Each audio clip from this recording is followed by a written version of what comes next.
மருத்துவரின் உதவி நாடி ஒருவர் மருத்துவமனைக்கு சென்றார். எனக்கு உடம்பெல்லாம் ஒரே வலி, சுருக் சுருக் என்று குத்துகிறது. என்னுடைய வலியை போக்க ஏதாவது செய்யுங்கள் என்றார். சரி, உங்கள் பிரச்சனையை கொஞ்சம் விளக்கமாக சொல்லுங்கள் என்றார் மருத்துவர். என் ஆள்காட்டி விரலால் உடம்பில் எங்கே அழுத்தினாலும் வலி பயங்கரமாக இருக்கிறது. இதுதான் என்னுடைய பிரச்சனை என்றார் அவர். எங்கே அழுத்தி காட்டுங்கள் என்று கேட்டார் மருத்துவர். தன் ஆள்காட்டி விரலால் தலையை அழுத்தினார். ஆ என அலறினார். மூக்கை அழுத்தினார். மூர்ச்சையாகும்படி அலறினார். நெஞ்சை அழுத்தினார். நெஞ்சு வலிக்கும்படி அலறினார். வயிற்றை அழுத்தினார். வாய்விட்டு அலறினார். குதிகாலையும் அழுத்தினார். குதித்து குதித்து அலறினார். மருத்துவரும் அலறிவிட்டார். இது என்ன புதுவிதமான நோயாக இருக்கிறது என்று எண்ணினார். அவரை அருகே அழைத்தார். அவர் செய்தது போலவே தன் ஆள்காட்டி விரலால் அவர் தலையை தொட்டார். அவர் அலறவில்லை. மூக்கை தொட்டார். நெஞ்சை தொட்டார். குதிகாலை தொட்டார். அவர் அலறவே இல்லை. அவர் சொன்னார், நீங்கள் அழுத்தும் போது மட்டும் வலி ஒன்றும் இல்லையே, எப்படி? குழம்பி போன மருத்துவர் தீவிரமாக சிந்தித்தார்.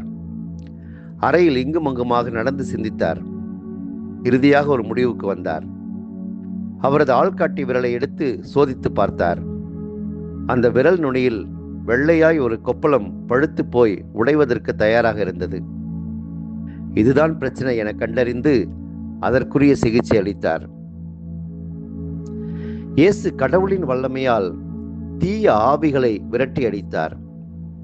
தீய ஆவியால் பாதிப்புக்கு உள்ளாகியிருந்த பலரை அவர் நலமாக்கிய நிகழ்வுகளை நாம் நற்செய்திகளில் வாசிக்கின்றோம். அதிகாரத்தோடு அவற்றை அவர் விரட்டி அடித்தார். இப்படிப்பட்ட சூழலில் பேய்களின் தலைவனான பெயல்செபூலை கொண்டே அவர் பேய்களை ஓட்டுகிறார் என்ற குற்றச்சாட்டை ஒரு சிலர் வைக்கிறார்கள். அவர்களுடைய பார்வையில் குறைபாடு இருந்தது. ஆகவே இயேசுவின் செயல்களையெல்லாம் அவர்கள் விமர்சனம் செய்தார்கள். பிரச்சனை இயேசுவிடமில்லை, பிரச்சனை அவர்களிடம்தான் இருந்தது. அதை உணராமல் எப்பொழுதும் இயேசுவின் செயல்களில் குறை கண்டுபிடித்தார்கள். அவரை வன்மையாக விமர்சனம் செய்தார்கள்.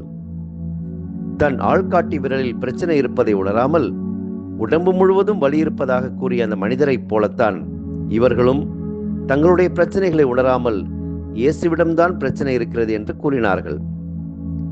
இந்த தவக்காலம் நம்மை நாமே ஆராய்ந்து பார்ப்பதற்கான அற்புதமான காலம். நம்மிடம் இருக்கின்ற குறைகளை உணர்ந்து அவற்றை நீக்குவதற்கான வழிவகைகளை செய்வதற்கான உகந்த காலம். எனவே பிறரிடம் குறை காணுகின்ற மனநிலையை தூக்கி எறிந்துவிட்டு நம்மிடம் இருக்கின்ற குறைகளை உணரத் தொடங்குவோம். பல நேரங்களில் நமக்கு பிரச்சனைகளாக இருப்பவை பிறரிடம் உள்ள பிரச்சனைகள் அல்ல, நம்மிடம் உள்ள பிரச்சனைகளே என்பதை உணர்வோம். தெளிவான முடிவுகளை மேற்கொண்டு நம்மிடம் உள்ள குறைகளை களைய முற்படுவோம்.